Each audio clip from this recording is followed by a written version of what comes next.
Hello and welcome to the latest installment of PSG Talking. I'm your host Ed, and on today's show, we're recapping PSG's first half of the season.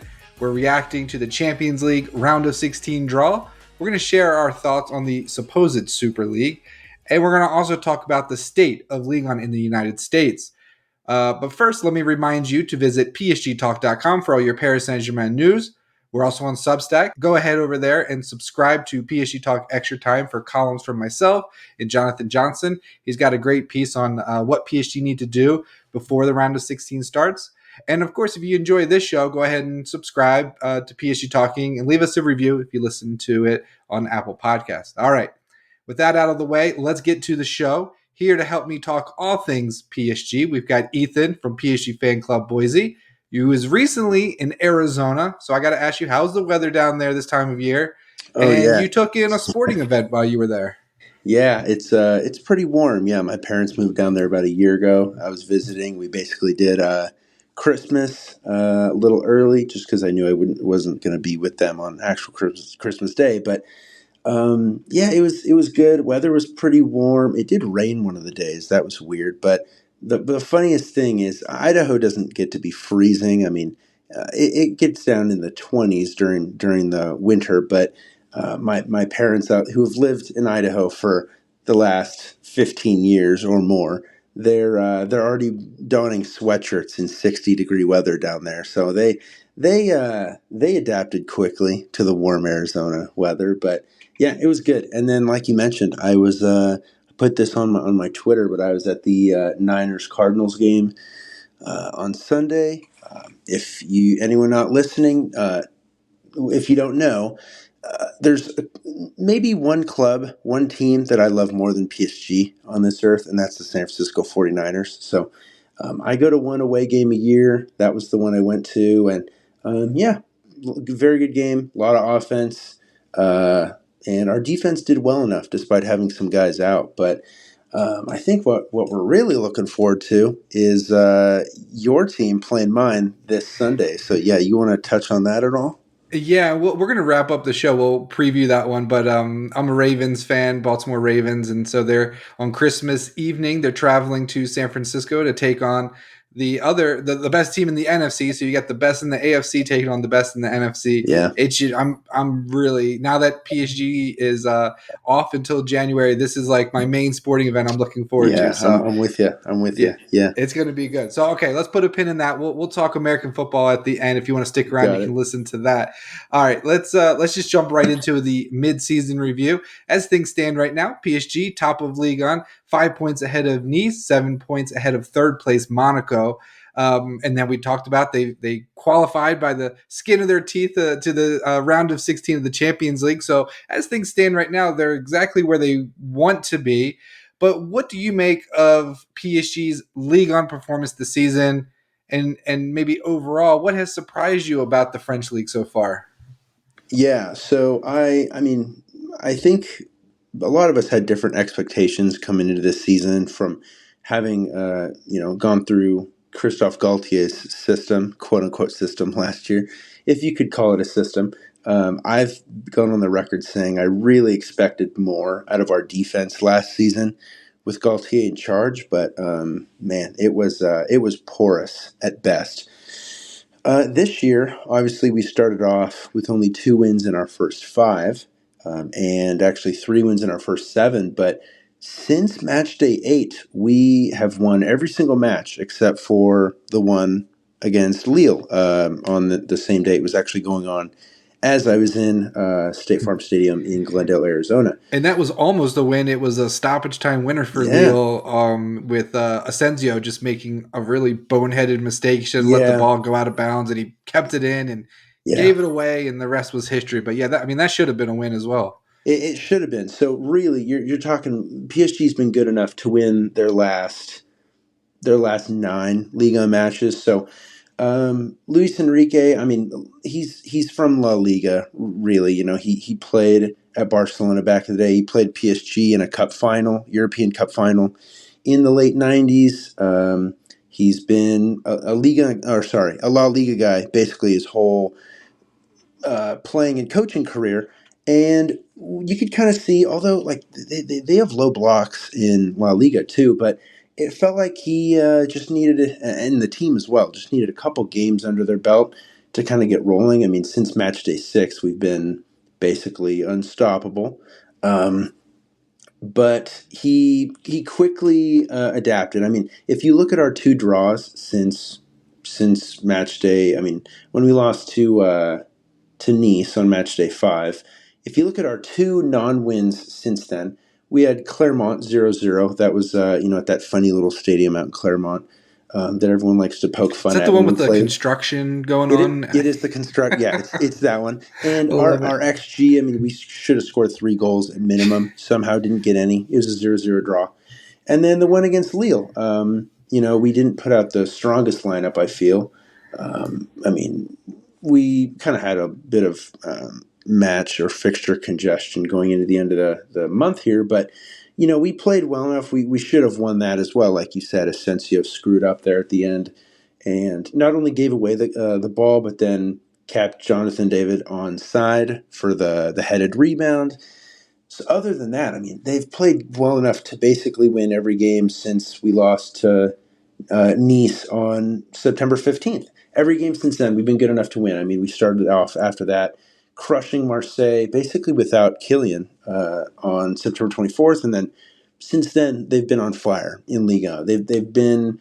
It feels like at times, Liga is stronger now than it was in 2015, but this feels kind of like the Zlatan era of when we won the league by 29 points one year. I can't remember exactly which year, but it feels kind of like one of those again. We're just on fire. Feels like we can't really lose.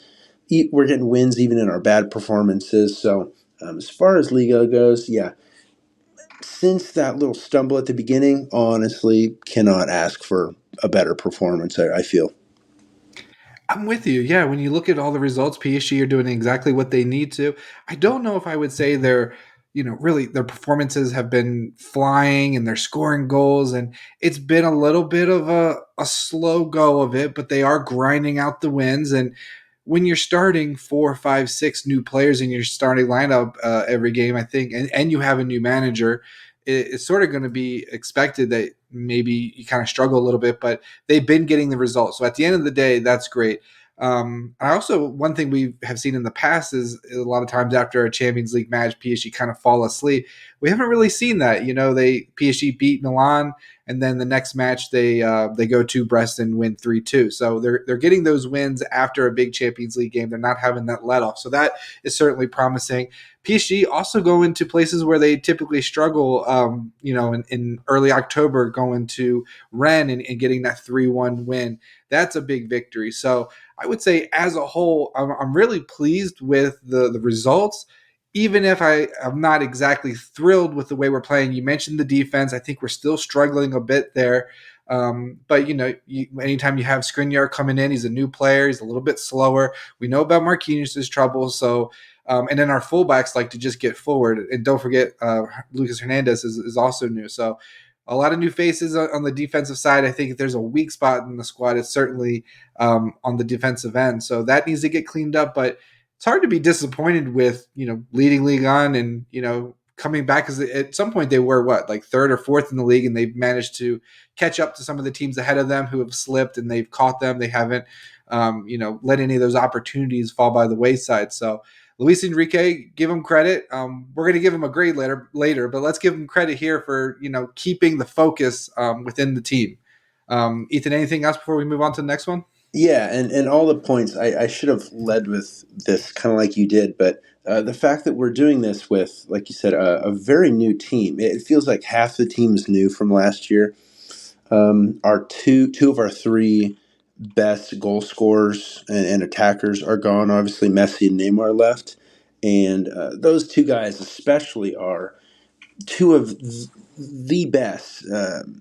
Probably, yeah, not one of the best, but those are probably the two best playmakers in the world when they're both healthy. Even though they're getting into their 30s or late 30s in Messi's case, Yeah. but despite all that turnover within the squad, all these young guys that we brought in, Kang-In Lee, frickin' Gonzalo Ramos, who, I mean, he's been, I don't know if we'll touch on him exactly, but he's a guy that I've been super high on, and I just feel like our system doesn't quite suit, our system doesn't quite suit the way that he plays. We're not the best as far as deliveries go, and we're not truly focusing on a nine when we're attacking, because Mbappe is sort of a wide forward, and it's just a bit clunky there. But I just take the list of all the new guys coming in, and basically since mid-September, we've been bossing Ligue 1. Like you said, new manager, new team. I mean, if we had somehow got one more goal against Clermont and then not allowed the goal against Lille, then we would be, perfect in our last 11 Ligue 1 games. So yeah, honestly, can't ask for more. And we're even seeing like Liga is not, I'm never going to say it's the best league in the world. I think we know that's not true, but it's top five as far as quality. And I've always talked about how the mid table of Liga is really strong. You saw teams like Nantes last year who they barely avoided relegation, and they were still in the Europa League knockouts. And Lyon, the year they upset Man City in the Champions League, they finished eighth. So while the European teams in Liga aren't always phenomenal, the mid-table is pretty dang strong. They've got it together for the most part. So yeah, the fact that we're beating Rennes away, we've got Monaco in March. That'll be right before the away leg of our Champions League fixture, the second leg. And if we get a win against Monaco away, which we've really struggled to do, then man, I mean, yeah, it'll just be a testament to how dialed in Luis Enrique has been. He hasn't been perfect, obviously, but Yeah. we're getting wins. I mean, I think more than half of our wins since that loss to Nice, more than half of those have been by multiple goals. So for the most part, they've been comfortable. And just sticking with Luis Enrique, he's also moved things around. He's played different attackers. He's played four at the back, three at the back. He's had Zaire-Emery as a kind of makeshift right back at times. So I don't think I've seen this much changes to the starting lineup probably since Thomas Tuchel was here. Even Donnarumma, he was suspended for kicking a guy in the head, and they had to bring Tenas in, and he played really well. And that was a player I'm sure Luis Enrique would have, had a say on when he came in the summer. So, everything is working for PSG right now. So great points by you. And just the second part of my question, and I didn't touch on either, but I want to get your thoughts. Just looking at Ligue 1 as a whole, are there any players or teams that have surprised you, just moving away from PSG for a second? Yeah, obviously, Stade Brestois being in fourth is kind of weird. They've won over half their matches. They only have 4 losses. They're on the same goal difference as Nice, if I remember right. I'm looking up. They're at 31 points. So, I mean, right now, if the season ended today, we're at the midway point. If it ended today, they would be in the Champions League qualifying round next year. Stade Brestois, I think that's incredible. Nice have obviously been very good. It's weird how they were just their whole thing with having Galtier for 1 year, and then he comes to us, then he leaves, and they were kind of bad the year that he wasn't there, but now they've kind of figured it out. I cannot remember for the life of me who their manager is. Who is it again? It is. Can look it up. Rivera. I don't even hardly know this guy. That's the president. What am I talking about? Their manager's Farioli, the Italian Yeah, guy. there you go. My bad. Francesco. I was looking at their president when I was just on their Wikipedia page. I was thinking, I've never heard of this guy in my life. No, they've been really solid. I mean, if you look at, they can't score. They can hardly score goals to save their life. But their defense has been phenomenal. Jean-Claude Todibo in the back has been great. I hope I was saying his last name right, Todibo. I don't know if it's Todibo or Todibo. You guys know what I'm talking about if you're listening to this podcast. He's obviously been phenomenal. They have a great, their midfield has been really solid, I feel.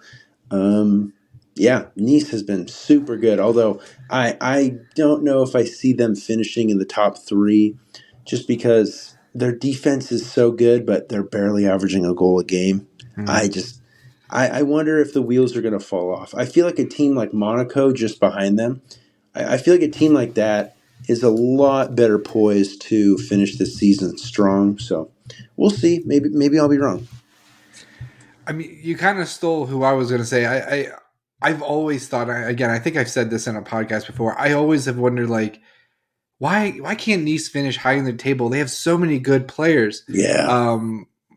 Just in goal, Marcin Bolka from PSG, he's quality. Todibo, as you mentioned, he's really good. Melvin Bard on defense for them, as you said, their defense is phenomenal.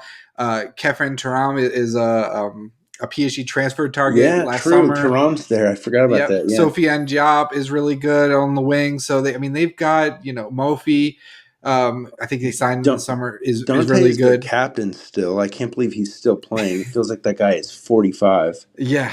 So Yeah. they've had this really nice mix of young players and some veterans, and I never have put it together. So for them to be, what are they, second in the table, 5 points off PSG, they're finally kind of living up to expectations. Monaco is another really good team. I'm not too surprised to see them up there, but they've got great midfielders. Who's the one guy? Youssef Fofana he is such a good player. Mm-hmm. I would say, just if I had to say a surprise, maybe Leon. Leon down in 15th, Oh, just well, outside yeah. of the Yeah. relegation zone, 2 points out of the relegation zone. Oh, and only because they've won 2 or 3 matches in a row. Yeah. Exactly. Yeah. Only recently have they gotten out. I think if you want to, if there's something to look at Leon other than PSG, keep your eye on Leon, because if they go down, that is catastrophic for that club if they go down. Yeah, yeah, and I do think, I mean, they're already on their third manager. I think their third guy right now is their caretaker. Can't remember his name, but like I said, I think they've won 2 matches in a row. They've got this guy, I can't remember his first name, O'Brien. He's this Irish guy. He's been doing really well for them. I wonder if he's going to go for tens of millions someday. Mm-hmm. But I think they're starting to figure it out. I know they're technically their rival, but I like Lyon. I like their history, and oddly enough, they had never won Liga until they won it 7 straight times in the early 2000s. But a historic club for sure. I always like calling them the superior Olympique, not to be confused with our rivals who will not be named. And also, if you ever get a chance to watch the Anthony Bourdain when he's in Leon, it is the best one for me that I think he's ever Oh yeah, done. think Yeah, so. Nice. the food and all. It's a great episode if you get a Yeah, chance to watch that one. yeah, cool. Yeah, yeah. I don't want to see Lyon go down personally. I'm okay if Marseille goes down. Well, I don't know. I like smashing them in Le Classique for the most part, but I don't want Lyon to go down. I think they're a historic club that needs to stay in Liga, especially considering how much crap most people in England and Spain give the league. I'm talking about the cream of the crop, like the people who consider themselves football elitists because they support a club in one of the 2 richest leagues by far in the world. So yeah, I'll also say random thing. I know we might be going on this part a little long, but Lav in 11th, they were recently promoted. A lot of people, their defense in Ligue 2 last year was pretty good, but they didn't score a bunch of goals. A lot of people were thinking that they would go down, just thinking, oh, if you can't score goals, I mean, you got to get wins to stay in this league. You can't be settling for draws all the time. I don't know why, but I predicted them to have a decent season and stay up. And right now they're 5 points clear of the relegation spot. They're in 11th. So I like them. I was actually in Le Havre Great earlier this supporters, year. Yeah. Yeah. really Great good team. supporters. Yeah. It's a Mm-hmm. real blue. It feels like a real blue collar town when I was there. Yeah. Stadium's kind of neat. I went past it. I didn't go in it, but yeah, it's always a cool club. Their youth academy historically phenomenal. I cannot remember all the guys that have come out Is of that where Laos, but Paul Pogba came from? oh, I bet it is. Let me try and find this real fast. Oh Who can man, find it first? I don't know if I'm going to be able to find all these This is guys. great for the airways. People love this when we're googling things. Yes, Le Oh Havre yeah, under oh yeah. 17. Riyad Mahrez and Steve Mandanda also are from there. There it is. Yeah. Dimitri Payet. It's funny, two guys that became kind of Marseille icons in there. Benjamin Mendy in there as well. So He's yeah, I mean, notable. at 11th ahead of Montpellier, Nantes. We just played Yeah, them recently. They're tough. So in Metz, I mean, yeah, they're yeah, doing pretty good for a newly promoted team. Hopefully they can yeah, stay up. yeah, yeah. So, I mean, I could talk Um, about that table for a long time. I mean, Ren are down in 10th. I feel like that's so strange. I don't that's know how that. they don't. Yeah. I don't know how they don't have it together yet. This goes back to what I was saying. How the Liga mid table I feel like is always so strong.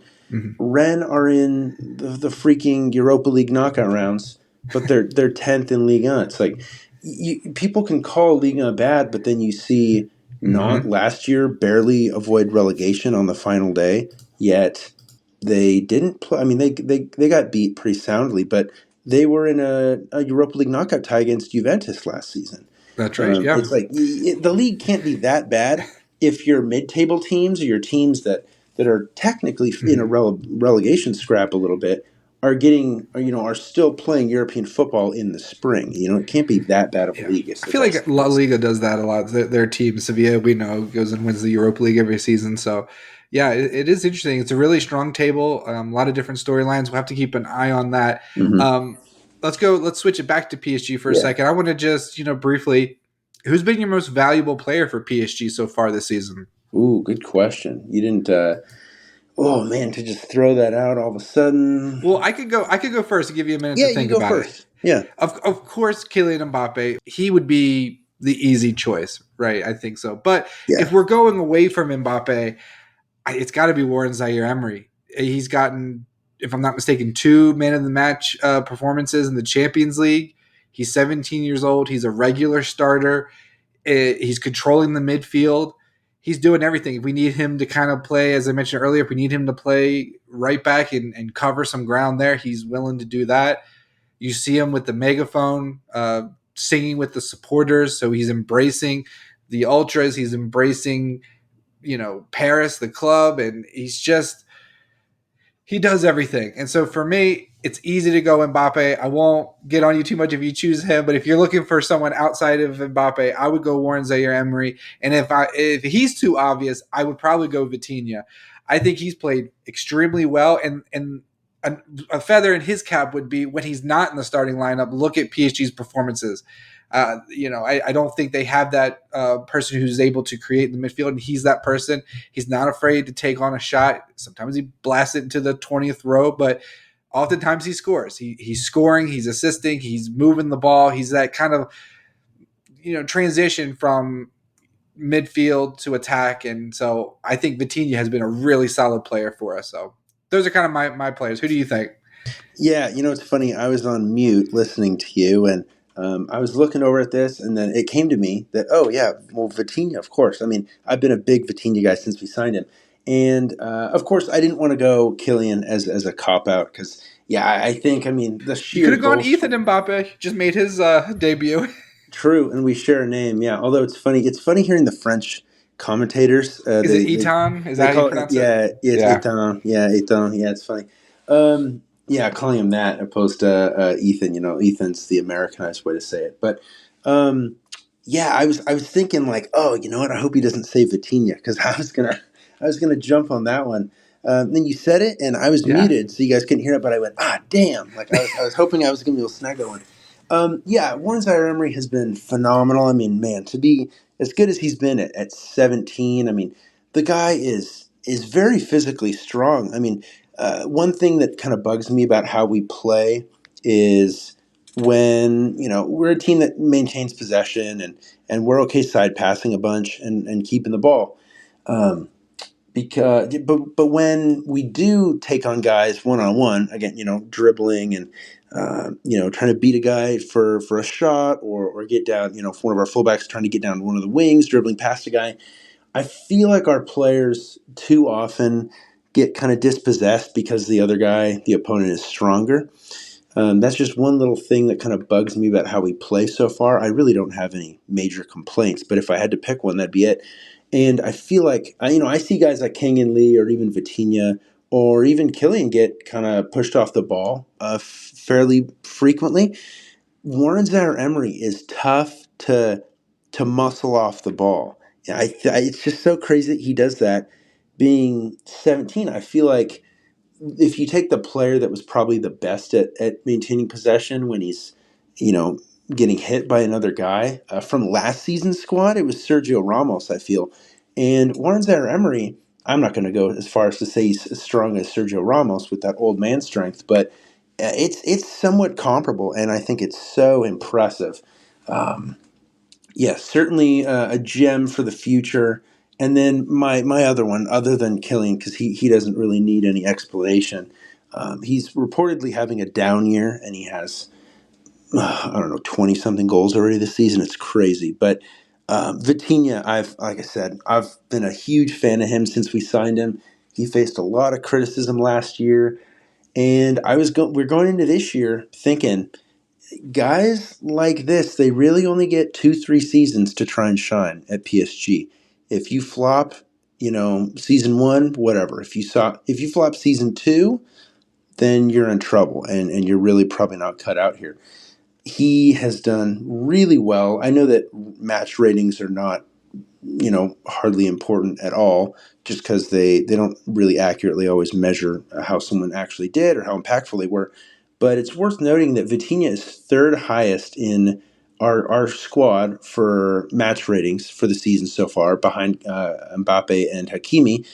And yeah, I And just look feel at the like performance when he's not in the team. We're all like, put exactly. Vitinha in there. Why isn't he starting? And I'm so glad you mentioned that. Yeah, because I was gonna bring that up too. It's man, I wish I could look up I wish I had a list in front of me right now of our results when he starts and our results when he doesn't. But I promise you, they're better when he starts. They're far better when he starts. So yeah, I love that he has kind of figured it out. Luis Enrique is using him in an attacking, midfield kind of a role. He's not as a 10, not as a true attacking midfielder, but he's an 8 that's attack minded, and I've loved that so far. So great to Yeah. see him. And I would say, as far as defensive players go, like you said, it's funny that the defense is definitely our most experienced part of the squad, but they're probably the portion that struggled the most.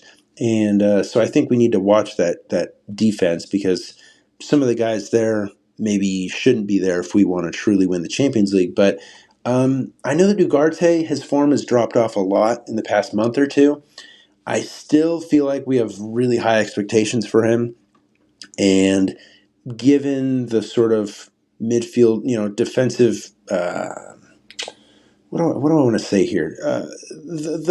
The quality of defensive performances that midfielders put in last year. Of course, we didn't play with a true six last year, really, or hardly ever. But I still feel like even on his kind of matches where he's just doing okay, I feel like a lot of the fans are underestimating how important that is. And then of course when he's on his game, then he's phenomenal. So I do want to highlight him, even though people have been down on him for a little bit. And I think Lucas Hernandez has been pretty good I was going to as say, if well. you're looking for another player that's sort of off the board, you could look at Lucas Hernandez. When he came Yeah. in, we were all like, oh, God, he's coming off a major knee Yep. injury.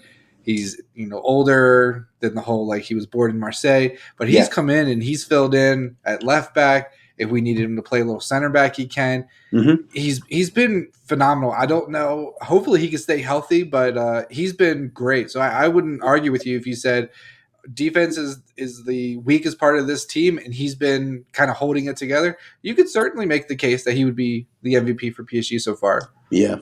Yeah. And then one last guy I just want to point out is he hasn't got many goals, but as far as pure playmaking, Ousmane Dembele has been very good for us this season. Very underrated. Um, Entertaining, I if nothing else. I mean, he's. What'd you say? Sorry. I said entertaining, if nothing else. He doesn't always Oh, score. Sometimes he oh trips my over his own gosh. feet, but man, Oh he gets the man. ball, and you absolutely take notice because something positive is going to happen. He is. No, he's a true wild card. But I think football comes down to the decisive moments. If you trip over yourself 10 times, or you're dispossessed 10 times, but then one time you provide such a good assist that it's basically a tap in goal, then you've sort of redeemed yourself, because it's not like this is basketball where the best guards are taking 20 plus shots a night. It comes down to the decisive moments, and often in the decisive moments, he's at least created the chances. Now, our finishing has been pretty poor in this half of the season, but he's certainly earned himself, loads upon loads of assists so far. Ultimately, I think if you want to make the best case, it has to be Warren Zaire-Emery. Without his goal against Dortmund, we're in the Europa League right now. It was a great goal Yeah. in the second half against Dortmund, so it was just enough to get us the draw. Yeah. Without Yeah. him, we're playing on Thursdays in who knows where. So, Yeah. Yeah. for We, me, that he's got to be just for that. He's got to be the MVP. Yeah, that's a good point. If you want to stick it down to one moment that was most important, then it'd have to be that. And of course, you have to look at the man who essentially created the chance, which was Kylian Mbappe. Who it's very weird that he does not have more assists this season. He's been pretty dang good in playmaking efforts. But yeah, I guess if we had to wrap it up, it'd be Kylian and Warren. They'd have to be the two, I think, without doubt. Let's go to the manager. What grade would you give him? A is obviously the best, and F would be failing. So, what grade would you give Luis Enrique so far? Let's go, man. If he had been here several seasons, or if the squad hadn't changed too much, and he was doing this, then I'd give him a B or a B plus. But given just the sheer turnover in the squad, he's getting an A minus for me, or maybe even A. I guess if you're using a plus minus system, if A plus is the best that he can get, it's an A minus or an A. I know that Yeah. at times I've been frustrated on how little he's playing Gonzalo Ramos. At times when he sat Vitinha, I'm thinking, dude, what the hell? That's like one of my favorite players here, and he's clearly been a great player for us. But I mean, I feel like the team has started off this season, at least in Ligue 1, so strong, and I guess we'll probably touch on the Champions League more in a little bit. But the fact that if you look at the XG and the XG table, I'm a big stats and XG guy. I think if you've listened to me, you know that. You look at the XG within the group stages. Newcastle finished dead last by a large portion, and Dortmund should have got third based on that. Milan should have got second, and the fact that we didn't win our group was an absolute miracle in a bad way. We had the third greatest XG difference in the group stages. The only teams that were above us were Real Madrid and Man City, and they easily won their groups. There were teams below us who had far greater XG difference, and they easily won their groups. If you use different ranking systems, our group truly was, in all aspects, the group of death. Any four of those teams could have gone through. They had the quality. If any two of them had been in the last 16, we'd have gone, yeah, like they deserve to be there because they're all quality teams. And you know, very unlucky to have not won our group, but Luis Enrique is for the most part making the right decisions almost every time. I wanted to play Gonzalo Ramos, and then he doesn't, and we score 5 goals in a game. How upset can I be, really? So, yeah, I'd say A or A minus for me because if our finishing was a little bit better across all aspects, then we're top of Liga by 10 plus points already, and we just won the group of death with ease. So cannot really have complaints with the guy. Totally with you. And yeah, let's use the plus minus system. For me, it's got to be an A minus. If you really want to look at what are the blemishes on his tenure so far, it would have to be being naive away at Newcastle. It was going to be a difficult match, and you go with 4 attackers, and you left the midfield wide open, and you just got overrun, and you didn't really make any changes. So that for me is a big blemish. And then not beating Newcastle at home, not being really ready for that one, needing a kind of a dodgy penalty. So those are the two big issues that I have with Luis Enrique. But outside of that, he's done everything that we could have asked. He's kind of there's no drama, right? Don't you feel like there's less drama with this team right now than in Oh recent yeah, years? there totally is. I saw some post yesterday on Twitter/X, whatever you call it. I don't call it X. Not that matters, but it's Twitter in my mind. But on there, there was some French some French account on there. They do news. It wasn't L'Equipe or Le Parisien or any of the big ones, but One of them posted something where they asked Kang-In that, hey, it's Kylian's birthday, 25. You guys going to go out and celebrate the game, the win today, and his birthday? And Kang-In said, no, I think I'm probably just going to go home, and just have a relaxing night. And it's like, yeah, it's kind of weird to. No one heard about that because, of course, that's not catchy. If Kang-In had said, yeah, we're going to go and, um, you know, uh, do lines at one of the clubs here, then yeah, that would have been all over. That would have been crazy news. But the fact that it's not controversial in any way is why we Mhm. didn't hear about it for the most part. Yeah, this team feels very serious compared to the last couple squads that we've had in past years. They're all very boring. Although I did see were they at some kind of event playing basketball. I don't know. There were some of the players were out, but it seems very low key, which I really like. So, and I think that comes from the top. Luis Enrique is kind of Mm-hmm. managing the young players, a newly built squad. So, yeah, A minus for Luis Enrique.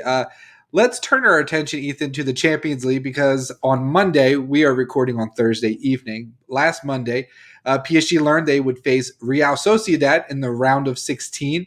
An incredible draw that most of us never thought would happen because we always get one of the more European elite teams. But it was, I think the draw was 4 a.m. for us on Monday. So when, I don't know if you Yeah. saw it live or when you kind of woke up, but what was your initial reaction to the news when you saw PSG Real Sociedad? Yeah, I got up at 4 a.m. to watch it. I love watching Champions League draws. You Um, are crazy. I know I'm a little bit crazy, but I don't know why it really. Even though it was only, I mean, man, the thing was over in 20 minutes. But I really like getting up to watch the draws and then hear everyone's instant reactions. I mean, I try to not be too reactionary on social media, but um, I am at times, but for the most part, just for entertainment purposes alone, I kind of love seeing people's insane takes right off the bat. Thinking, oh, Porto's going to kill Arsenal because Arsenal hasn't beaten a Portuguese team in the Champions League in like 15 years, as if that matters at all. I'm pretty sure, yeah, Arsenal's playing Porto, are they not? Yeah. Hopefully I got that right. If I didn't, Yes, that's a little Arsenal. Yep, embarrassing. Arsenal Porto. Okay, good. That's what I thought. And just hearing hearing just reactionary, insane takes that have no consequence or real meaning on actual reality is just one of my favorite parts of the draw. But I was up, I was watching it. We were the third. They were selecting the unseeded teams or the group runners up, and then they pick from one of the group winners and do it that way, and they were just matched up one like that. And we were the third one to go. There were all the big teams left on the board. And I'm going into this thinking, yep, all right, well, the first two matchups were, I think Inter drew Atletico Madrid, and Atletico Madrid is who I wanted us to draw. I think matchup wise, I think they would have been the easiest opponent for us. I think Dortmund, if we could have drawn Dortmund, would have been even easier than them, just matchup wise. But of course, we couldn't draw them being in the same group.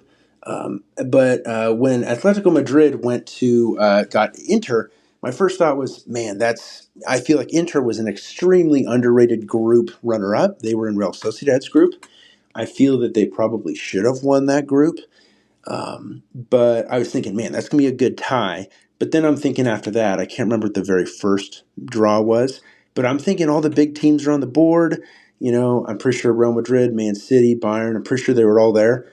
And I was just thinking, all right, which one of these juggernauts are we going to get again?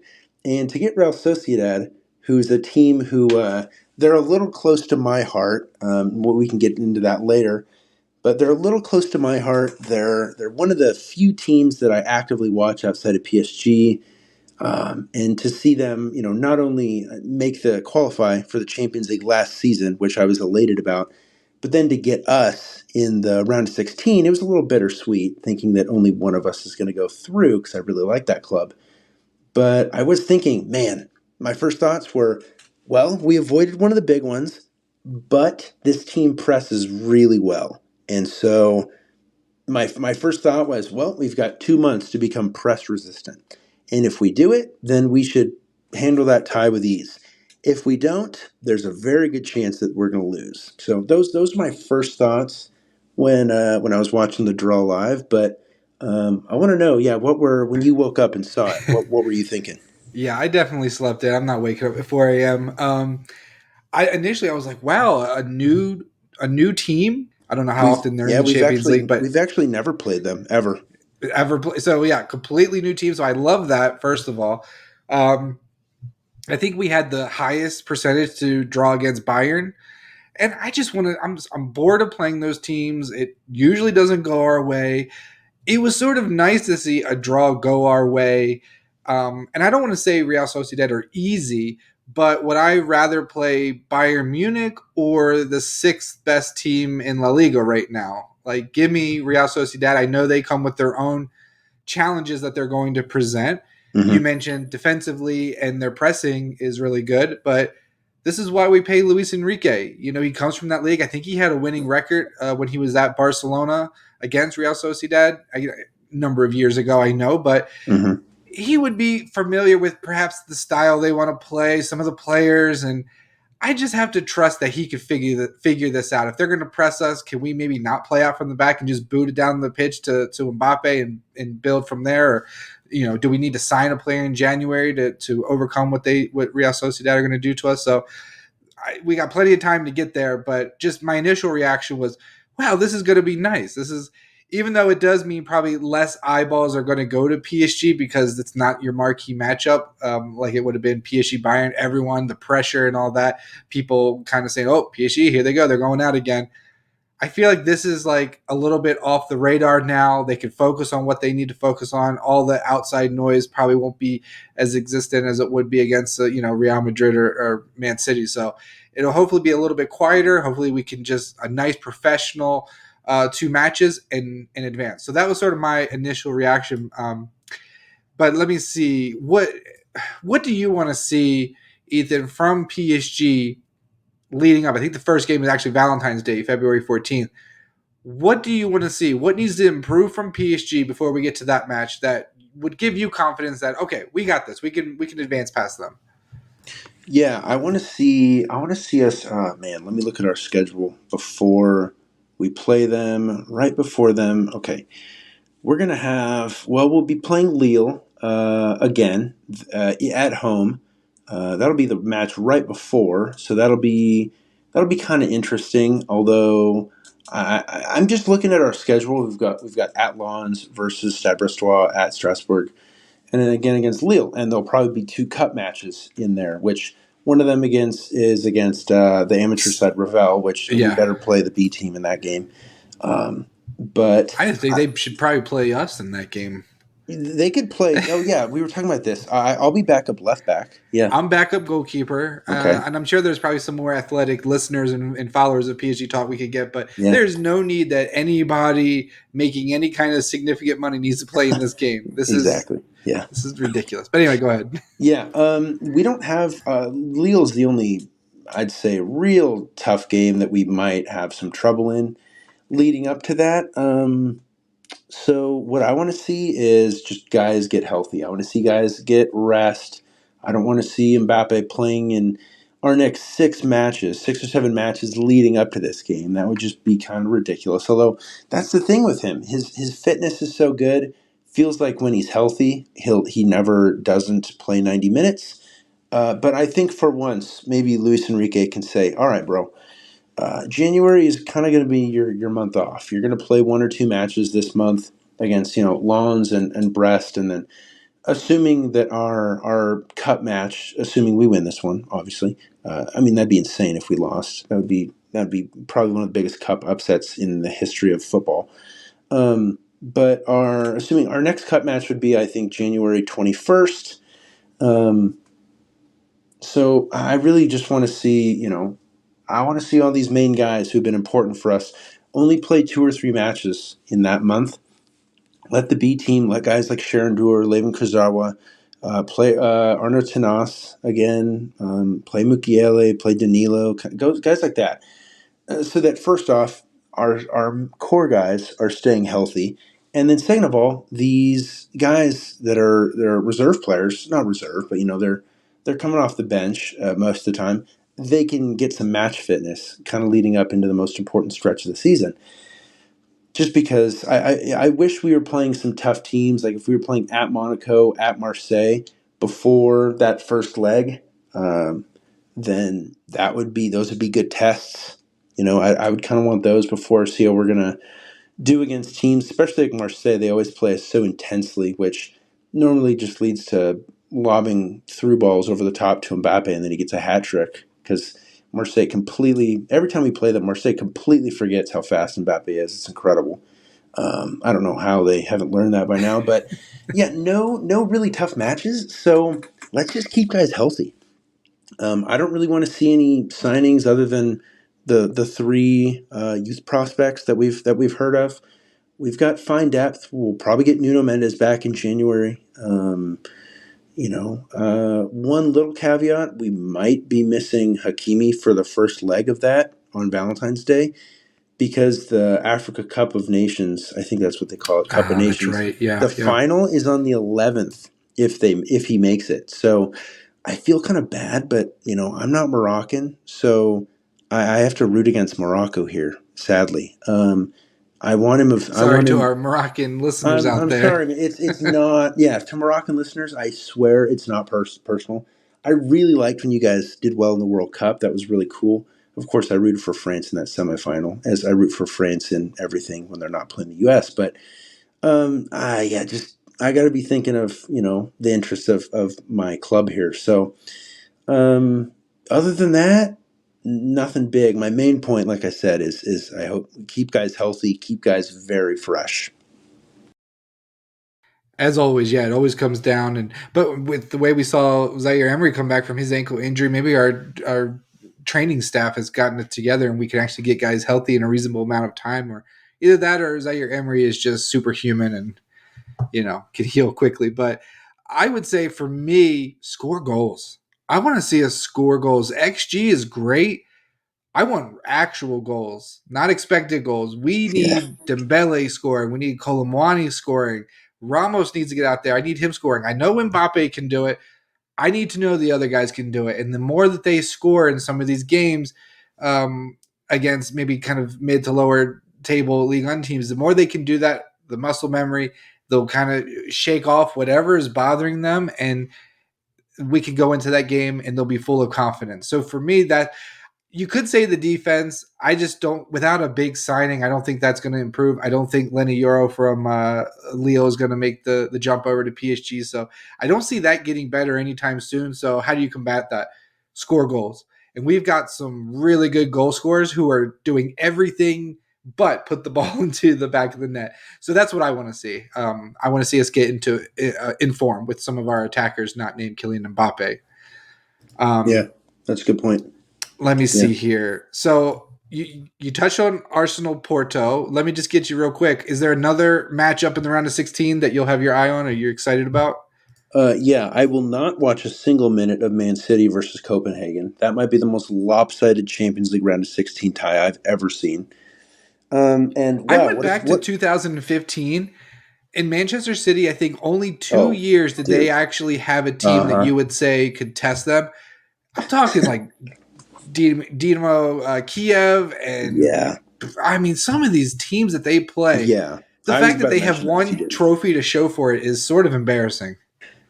Yeah. I mean, if they had been given, if we had swapped, if PSG had the round of 16s that Man City did, and then vice versa in this time, I will give them credit. They since 2015 they have won their group one or two more times than we have.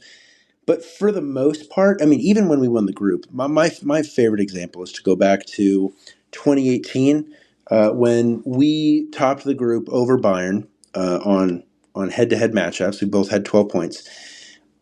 We topped the group over Bayern. We were a group winner. We're thinking, wow, we could be getting a team like Besiktas from Turkey, or there were a lot of bad teams in there. How foolish we were. I kind of just gave away who Bayern drew. As a group runner up, they got a group winner, Besiktas from Turkey. They beat them like 9-1 on aggregate. Who did PSG draw? Oh, only Real Madrid, who had gone back to back and were going for the three-peat. Spoiler to anyone who doesn't know football history, they did it. They got the three-peat that season. Who somehow didn't win their group because it always seemed like those Real Madrid teams. I mean, we saw the year that they knocked us out 2 years ago and then won the thing. They lost to a frickin' Moldovan side in the group stage Right, just yeah. 2 years ago. So Real Was that Madrid never has Sheriff, it I think? together in the group stage. Real Madrid they're going to get out of their group every time because they're good enough. And then what they really care about is, all right, now that we're in the last 16, now it's time to become the frickin' what's the name of the team in Space Jam who Oh, the invades Earth? Monstars. The monsters. They just become the Yeah. monsters. So that's, I mean, their mentality monsters. Obviously, Real Madrid are, but the fact that we drew them and not Besiktas, Yeah. who we would have slaughtered, and I looked that year, we would have made the semifinals that year. And I looked it up. We played since 2015. PSG in the round of 16 have played Chelsea twice, Barcelona twice, Real Madrid twice, and some other top tier. We We played never get a Real Sociedad ever. we've played Manchester United. Our Yep. easiest one was the Man United one, which don't talk to me about that tie. Yeah. That's my least favorite tie in football history. Should have won it, obviously. But that one and Dortmund are the only two semi-easy ones. And you're looking at both of those ties being like, these are teams that are almost always competing in their domestic league at the time.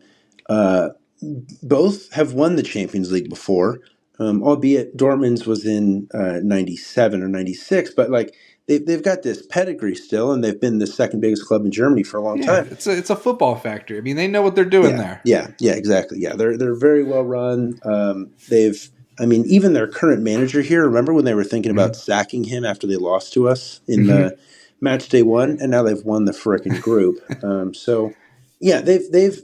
I mean, Dortmund kind of does have like a bit of a choking problem in big games like we do, Yeah. but they're a good football club. So, yeah, you look at who we've had, and then you look at who Man City have had. The contrast is crazy. I would have put money that they would have drawn Copenhagen, but Oh okay, so yeah. we're in agreement. We're not watching City Copenhagen, Oh, whatever. we Who are only you going to be watching? sorry. We touched on that. I touched on that point far too long. I That's okay. apologize. I got off track, but yeah, that one, yeah, that was basically clear as day. We knew that they were getting them or Lazio, which are I think pretty clearly the two worst teams in the last 16.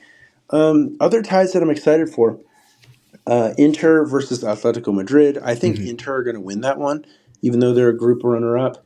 I think PSV is going to surprise people against Inter Dortmund. just lost to Bologna and Thiago Motta in the They Coppa did Italia, if I'm not mistaken. Well, Thiago Motta is goated. He's Yes. clearly an elite manager in the makings. But it seems like a lot of those teams have kind of lost in the cup the last couple days. I can't believe you haven't said Real Madrid Leipzig because Xavi Simmons is coming in, That's a secret good agent. point. Yeah, that's a good He's point. They knocking actually them have out. I'm watching that one. Yeah, they actually have a pretty good chance to advance there. I think ultimately Real Madrid will do it or get past them, but Leipzig pose a couple interesting problems. Yeah. Who else? Man, yeah, I think those are the big ones for me. But yeah, yeah. It's not the greatest round of 16. No, it's not. But it certainly sets up for many of these big teams, hopefully PSG included, going on to the next round. And that's when things are going to get interesting. So Yeah. let's see. We're coming up on time, but we've got a couple more topics I want to get to. I want to ask you about this stupid Super League thing because it came out earlier today.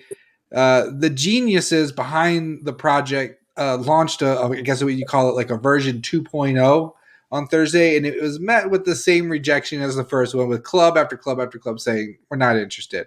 This latest edition of the Super League, it poses a 64 team 3 division competition. You're going to have promotion and relegation, but if you're in like the top tier league, you can't really drop. It was kind of sketchy.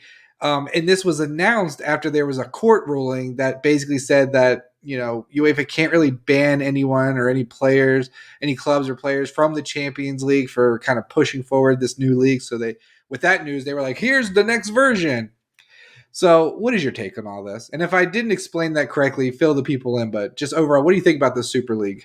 Yeah, I think the Super League, the idea of it is not bad. I totally get clubs wanting to have more control over their revenue because they currently a lot of these the two Super League clubs they're kind of against how the revenue is kind of doled out from UEFA. I get that. But I think, and man, I was talking a lot about all this today, and I've got pretty strong opinions on the way this is all formatted. But I'm strongly against it because for a couple reasons. So what we could do, and a lot of these clubs that have rejected it have said, is that they've stated, okay, we reject the Super League idea. We want to work more with our domestic league and with UEFA to come to a solution that suits everyone better. That's a good point, and that's I think what we should be doing if teams have issues or concerns over revenue. But what the Super League I feel, and what most people feel, is that it takes that and it goes, no, we just want to have a full-on coup, and we want to completely overrun and change the way things are. We want to strip power from UEFA and the ECA, which, if you're a non-PSG fan hearing this right now, and if you really know football, you might be thinking, oh, well, this guy just loves, referring to me, this guy just loves Nasser because he's on the ECA and he's on the UEFA executive board because he's the ECA president, I believe. That's not really what I'm going for at all. The current version of this, the fact that they've been trying to state the Super League that it's, you get in by sporting merit, when teams would have to have 3 crap seasons to basically not play in this league, compared to where in real life, if you have 1 crap season in your domestic league, then you're obviously not in Europe next year. But in this, the league performance may or may not even matter. That's kind of yet to be determined. A lot of people have been claiming it wouldn't matter, which, if that's true, that's a huge problem. It's also sort of, a lot of people that are for it have been thinking, oh, well, all you anti-Super League people, you guys you love UEFA and you just want to prop them up. And that's not it at all. I think we realize UEFA is not perfect. They are, there is corruption there for sure. But we're not going to pass over UEFA, who's got a very clear structure with dozens and dozens of board members and different positions. They've got all these committees and panels. Sorry for that we don't want to pass that up so that Florentino Perez and whatever Barcelona's president's name is, I can't remember who is it. It's not Tebas. He's La Liga's president. I don't. Oh my gosh, He doesn't manage money well. That's all. It's on the top of. Oh my gosh, it's on the tip of my tongue. I'm just looking it up right now. Joan Laporta, that's his name. There it is. Joan Laporta. Sorry that I don't want to just have Laporta and Florentino Perez running everything. I'll take the similar system with hundreds of employees, board members, etc. And I will say this. I get that if you're a Super League supporter, to when English people like Gary Neville, a lot of Premier League, legends and players and coaches came out criticizing it today, you can totally make the case, oh, well, England just wants to keep their spot at the top. They want to, because England by far brings in the most money. And they just want to keep their status at the top of football. Yeah, I totally get to criticize people who have ties to the Premier League for this. That's totally understandable. Because it would appear as if, the Super League is going to even the playing field. Barcelona and Real Madrid and the other teams that are in it, they're going to be making a lot more revenue in comparison to what, the gap is between the Premier League and everyone else now. I get that, but I think it's pretty telling that the Super League idea sucks and is rejected, wisely rejected by most of Europe, when you see basically all of Serie A, the Bundesliga, and Liga all rejecting it, which these are leagues where their top clubs would benefit financially from joining the Super League. PSG's revenue would go up, Bayern's would go up, Juventus, Inter, AC Milan, who am I thinking of? Just the other top Serie A clubs. They would all benefit from this kind of a move financially. but it comes at the cost of not just that the leagues have rejected it, because it's pretty clear why the leagues would reject it. I'll get to that in a second. But the top clubs have even rejected it because they realize if we leave this league, I mean, think of if PSG and the top couple, maybe we go Marseille, Lyon, and I say Lyon because domestic league performance almost wouldn't matter in the Super League. You take the top four clubs of all these of the Bundesliga, Serie A, and Liga. If they are gone from the league, the TV deals that the remnants of these leagues are going to be left with are going to be terrible because their top three or four bring in probably half the money. So what we're going to see is any struggling club like Everton in the Premier League or Saint Etienne right now in Ligue 1. They're in Ligue 2. They got relegated. They've been a Liga staple for forever. They were the record winners for a long time. Just take any club in Serie A that's kind of been struggling financially. Take any club in La Liga that's been struggling financially. That league has had so much debt recently. These teams are going to their ability to make big revenue off of match day income from these matches when Barcelona and Real Madrid come into town. Their TV deals, they won't be able to negotiate anything near what it is now. Their sponsorships will drop because they know they won't have eyeballs on those games when they're playing the big clubs. Their ability to make money will become twice as hard when most of them are already working at a deficit. And a Super League would likely cause the death of dozens of historic European clubs just to prop up the top 64. And some of the top 64, I mean, if you're in that, whatever the hell, the blue league, the one that was at the bottom, the third tier, who knows what the money might be like down there. But this sort of system would likely cause a lot of these clubs to die. Um, and obviously, that's just not something I'm for. If there's a way where we can make this Super League that's going to, I mean, the thing is, the Super League is sort of just a reform of the Champions League in a way. So it's tough. I don't want to, I would not want PSG to join this league and then see teams like Auxerre and Reims and Stade Brestois. I mean, they'd die off. A lot of these teams would, if they went through rough years and they weren't managed well, they're semi-pro pretty soon with this if this move happens. So to prop up the top 64 while completely giving the middle finger to the hundreds below them is just not something I'm for. And that's kind of how I feel. Sorry, that was a bit of a long, extended point, but and lastly, this could be seen as just a quick not a quick cash grab, but a cash grab by La Liga because and hear me out when I say this. I like La Liga and I like Barcelona and I like Real Madrid far more than I like the top Premier League teams. I don't like Real Madrid at all. I've always respected Barcelona a lot, but I'll always root for them in European competitions over English clubs. Yet this feels like just a quick a cash grab because La Liga's been at the pinnacle for so long, and they're not at the pinnacle anymore, clearly. And they're trying to even the playing field, but what it would really do is, uh, it would turn football into, what we have in America, where new teams don't come into the MLS, basically. You don't see a team get promoted, I'll say that, into the MLS based on sporting merit. You don't see new teams getting put in the NFL. These old versions of, the AFL back in the day, you've got that one competitor to the NBA way back in the day.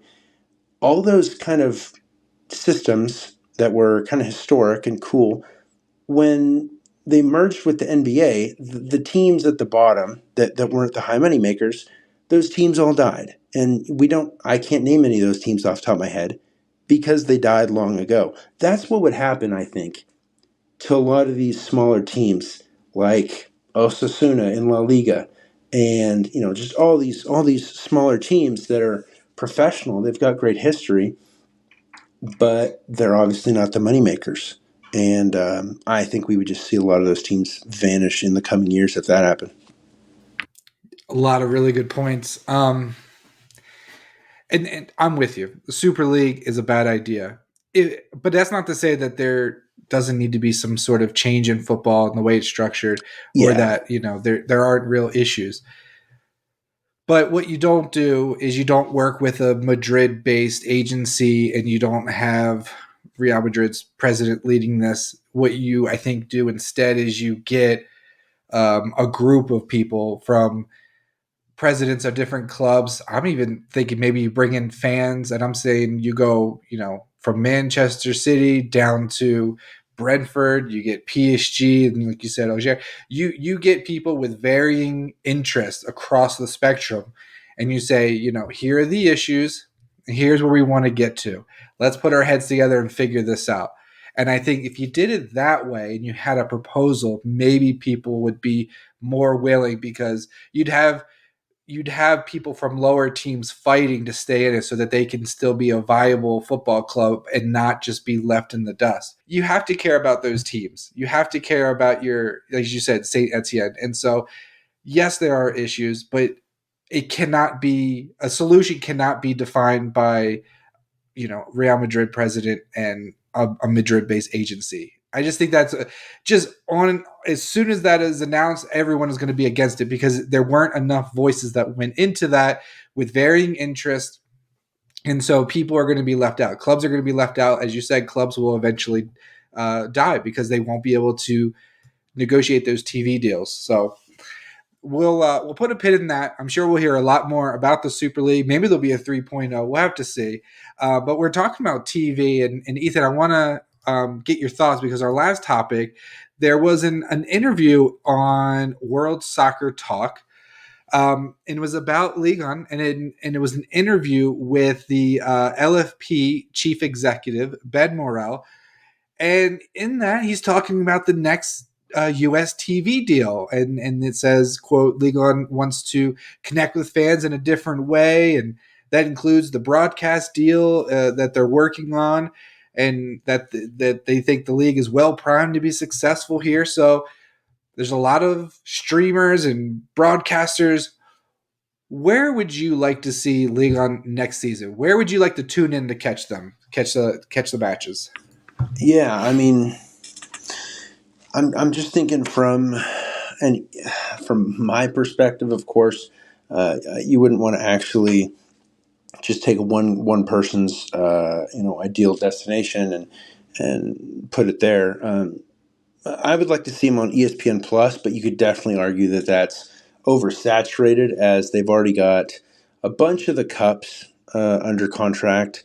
They have got the Bundesliga, they've got Serie A, and I think they've even got La Liga under ESPN Plus. So That they do. I think they have the Eredivisie and some of the different cup. yeah, I think the FA Cup might be on there. you're right. The Carabao Cup's at least on there. Carabao, Yeah, that might be it. Yeah, sorry. yeah, the energy drink cup. Yeah.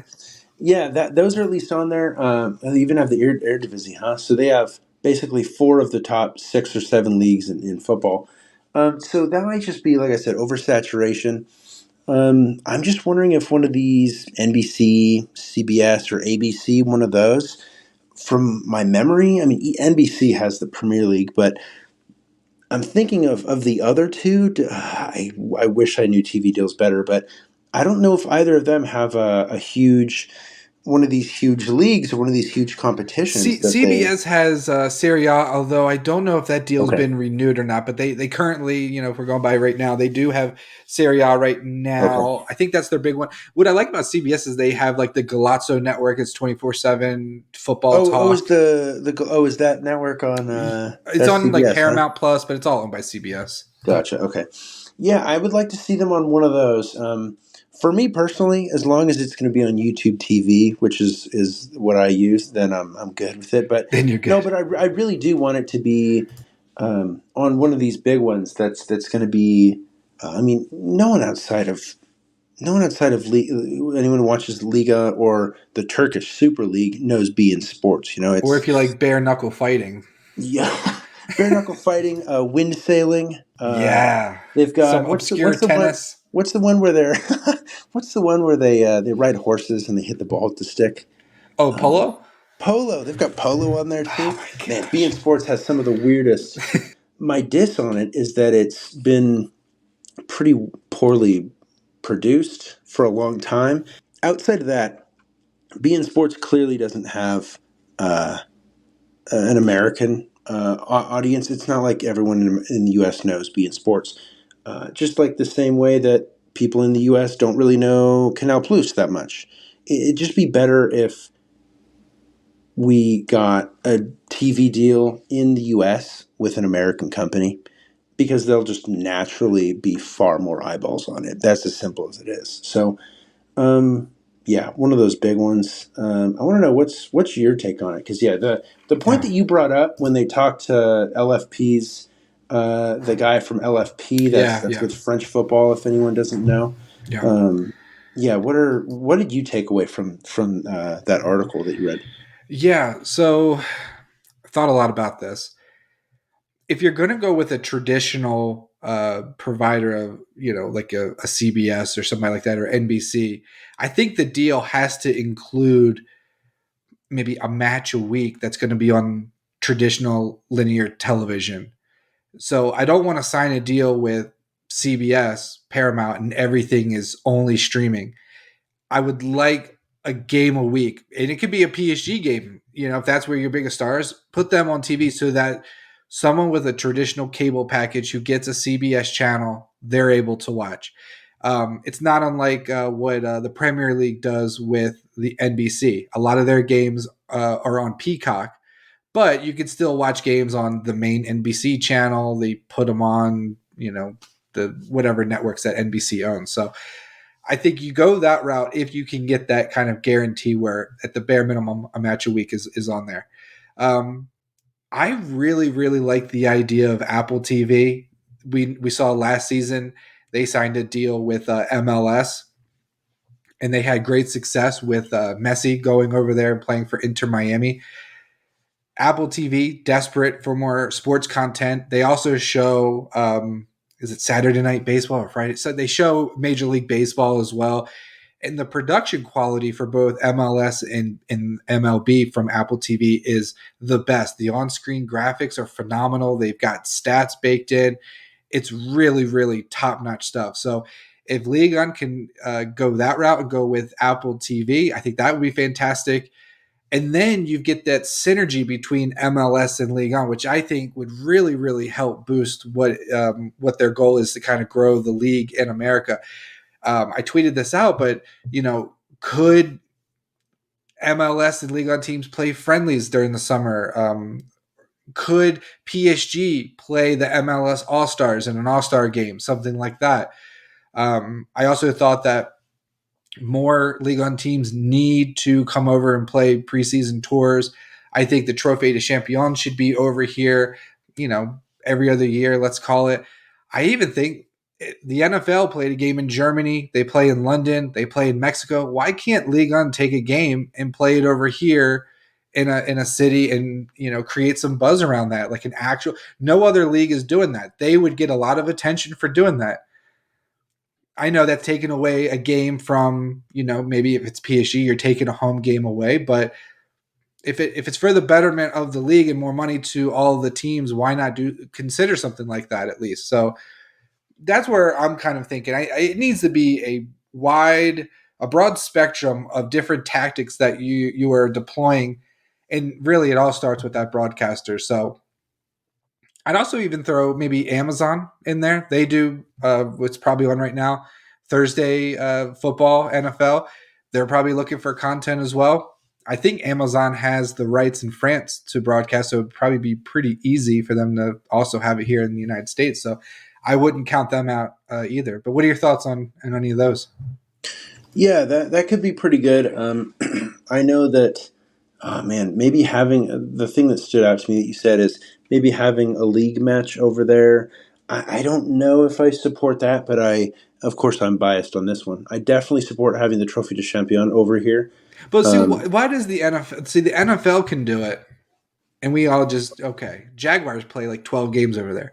oh man, I don't know. Just my mind just wants to say, my brain just says, PSG, Marseille, and Miami. That's what your brain wants to say oh, right there. no, it's not what my brain says. It might be a better idea than people get. We'll give it at face value, but I You're just going to have don't. to be a little gimmicky, at least at the start. If you want attention away from the No, I Premier get League, that. you Yeah, that's have a to do fair point. something different.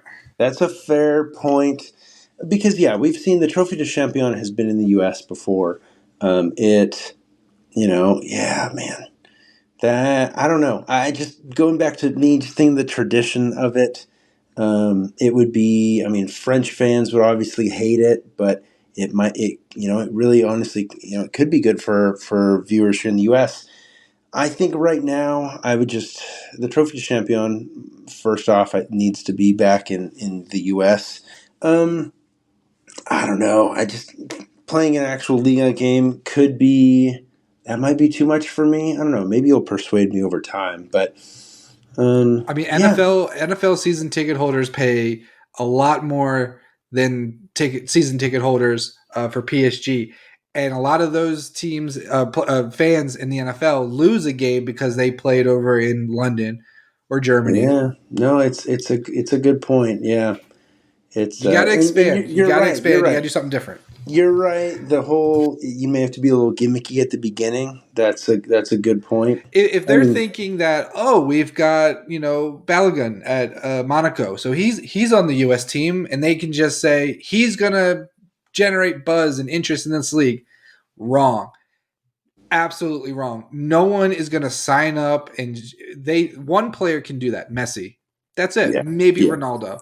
yeah, But he's the only player that you could say, hey, we have this guy, and you'll get billions of signups on your stream or whatever. yeah, No one's signing up to watch Balogun. No one. I'm sorry. It's just I love him as a player. I'm glad he chose to play for the U.S. No one cares. I mean, it's not yeah, like the Premier League is full of American players and that's why they tune in. yeah. That is a good point. Yeah. Hmm. There's a lot to be decided. Hopefully, we have some news towards the end of this season, and then in the summer, we'll have to see. Um, the LFP, they're working with different marketing agencies. I haven't seen anything yet, but hopefully things are in motion, and it'll be hopefully next season a lot easier to watch PSG and League on matches. Ethan, I've kept you far too long. It's late here on a Thursday evening. I Hmm. can't thank you enough for coming on after your little vacation there. Well rested, but you brought the heat today, so I really appreciate it. Any final words from you? Yeah, no, thanks for having me on. It had been a while since I'd been on. My busy season for work, of course, is October, November, early December, so wasn't as active, of course. But yeah, always good. I always love coming on here and having discussions with you. But no, nothing for me other than go Niners on Monday. And That's right. We didn't get to that. Yeah, so Ravens 49ers, little Super Bowl preview. I think it's going to be – give me a score prediction. I'm going to go – I don't know, well, you're gonna have the Ravens. 28-24 Ravens. Yeah, Why I not? was gonna say you're gonna have Ravens to win. The Niners, we do struggle against mobile quarterbacks, but yeah, some of our defensive guys got a little bit of a rest last week with being out against Arizona. If the D line, if Eric Armstead and Javon Hargrave are both active, unlike last week, that's why our run D was pretty poor last week. But if those guys are in, I'm gonna go Niners win by a touchdown. Let's Hmm, go 31-17 or nice. 24. Sorry. Okay. Yeah. I think 49ers are favored by 5.5 points, something Yeah. like that. So I think ultimately, if our D line's healthy, I think it'll come down to whether Fred Warner has a good game or not. So there you go. If you don't have anything to do, PSG obviously off. If you're looking for something to watch, tune in to Ravens 49ers on Christmas night. Should be a good one. And thank you so much for listening. Thanks for subscribing. Leave us a review if you can. And happy holidays to everyone out there. We probably won't have another show until after the Christmas break here. So it's been a great year here at PSG Talk. Can't thank you all enough for your support. Really appreciate it. We'll be back soon in the new year with a new episode for you guys to listen to. So until then, bye for now.